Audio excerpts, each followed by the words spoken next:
দেখছেন যে শিয়াব আহমেদের যে রামদা দুঃখ পাইছে এটা তাছাড়া আর কেমনি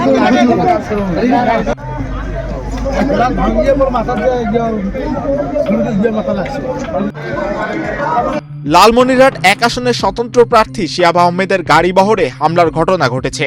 ৯ ফেব্রুয়ারি সোমবার রাত 12:30টার দিকে হাতীবান্ধা উপজেলার জোড়াপুকুর এলাকায় নির্বাচনী প্রচারণা শেষে ফেরার পথে এই হামলা চালানো হয়। ছিল হেলমেট ছিল 6 জনের মাথায়, 3 রাউন্ড গুলি উপর দিকে ছুঁড়াই একজন রামদানা কি একটা হাতে আসিল, খালি কোপ গাড়ির উপরে কোপাবে।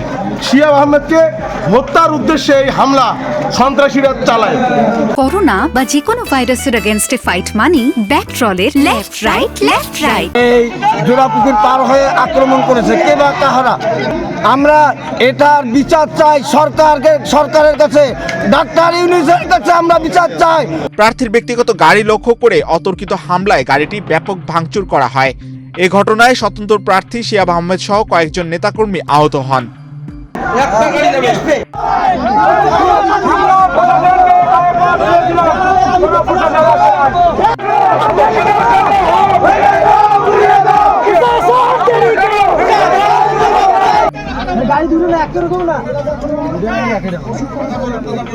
পাম্প পার হয়ে একটু সামনে গেছি, আমরা গাড়ি স্লো যাচ্ছিল, পিছন দিক থেকে এসে অতর্কিতভাবে হামলা করছে।